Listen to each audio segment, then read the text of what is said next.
The character of Milton was a mystery to me. He is a living dead man. And I just love saying that, living dead man. And what that implied to me was a chance to go into dimensions of physicality and mystery that I had not approached before. I wanted him to be a character that was kind of like a ghost, something that would raise more questions than answers, something that would make you ask, what was I thinking?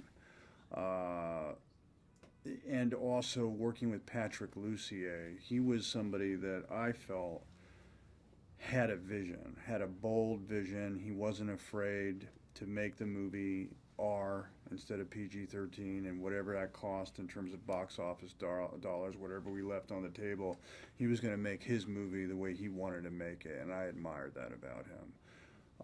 It was a chance for me to live one of my fantasies of embracing the sort of iconic 1970s anti-heroes of Charles Bronson and Clint Eastwood, and then putting an occult spin on it, and then on top of that, doing it in 3D, which to me was a little historic.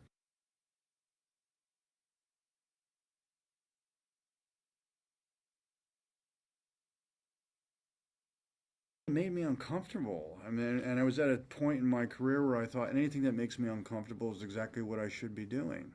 If it makes me uncomfortable, then that means I have to really think about it.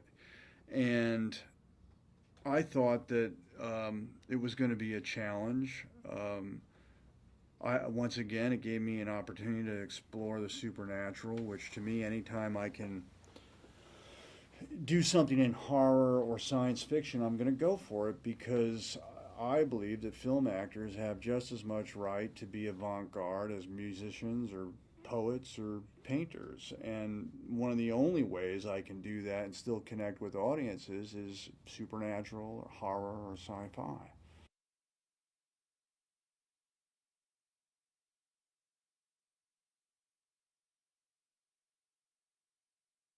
He sees her and he knows immediately that this is the right girl to help him on his mission because he has other things at work besides just revenge. He has other needs.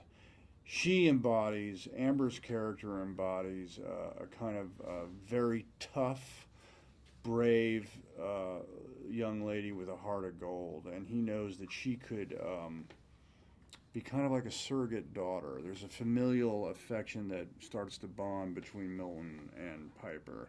Not a romantic one, a familial one. And you can see where he needs her to help him with the end of the movie, and I don't want to give that away.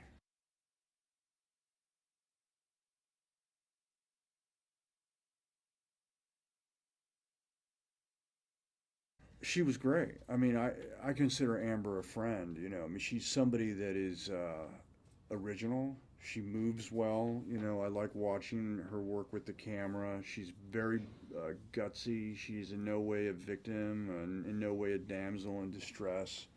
I think she's the heart of the movie.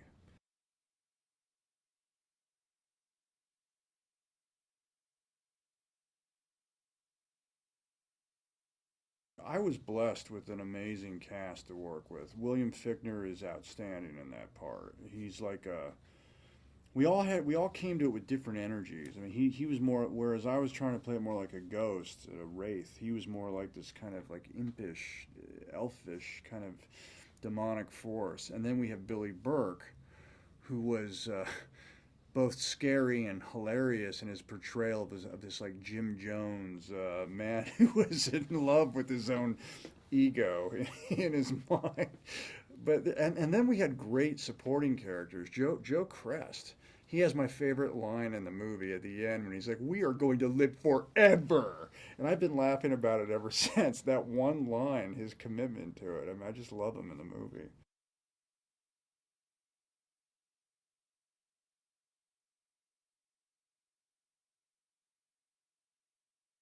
Great.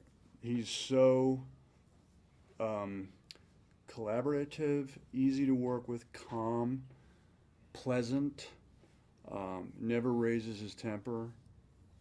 He's a gentleman and a scholar. I mean, he's somebody you want to work with.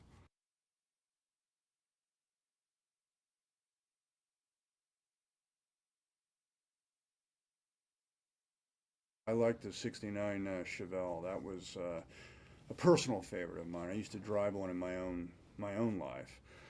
And when I saw that they were going to use one in Drive Angry, I became very excited because the car is aesthetic and it's also a good driver. It's a very responsive car. I'm clearly a fan of that one, even over the Dodge Charger.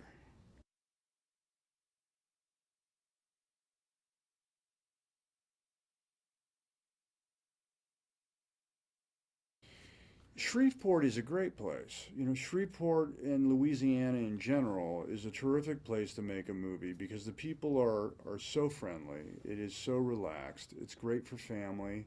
There's some lovely kind of boutique comic book stores and little shops that you can go to, and it's you know, and for someone like me, it's lovely. I mean, I don't have to think about cameras and things like that. I can just sort of be myself, and I really enjoyed it.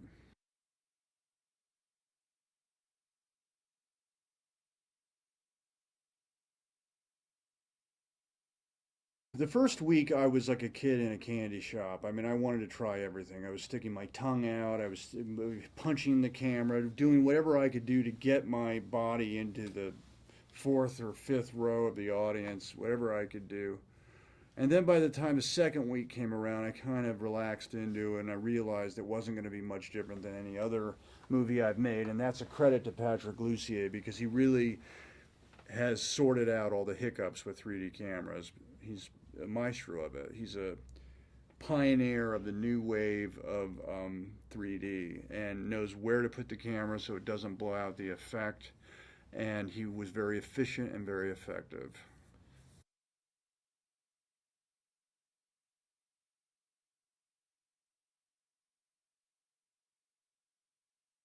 Artistic. One of my favorite sequences is a flashback sequence where my character Milton is remembering what Jonah did to my daughter, and I call it like a 3D collage. I've never seen it before in any other film. What Patrick did with the overlays of the moon and Billy Burke's face, and then my face, and then my daughter, and then the memory of what happened, all happening at the simultaneously. It was different than traditional linear split screen. It was on top of one another, and that was a first. You know, I've never seen that before in a movie.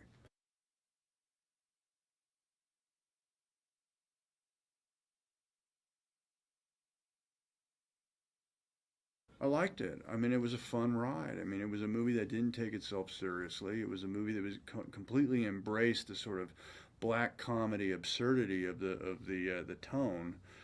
And then, like 3D, it had another dimension underneath it in terms of performance. I mean, all these actors were top level actors, and there was a heart to it as well, like an emotional content. So I was very happy with the results.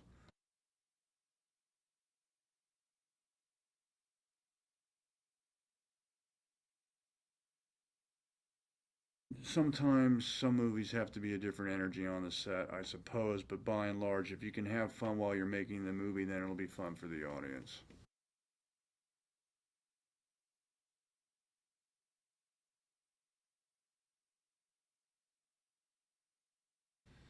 I mean, I am a serious man, and I think that there's nothing wrong with that. Most people won't admit that, but I think when you make film, when you make a movie that is trying to be a celebration of the B movie, if you will, that is trying to be bold and politically incorrect, you have to do it in a way that doesn't take itself seriously. Otherwise, it's going to lose the charm of it. This movie has to be amusing. It has to be humorous. It has to be fun and funny. And I think that's what it does. That's what it achieves.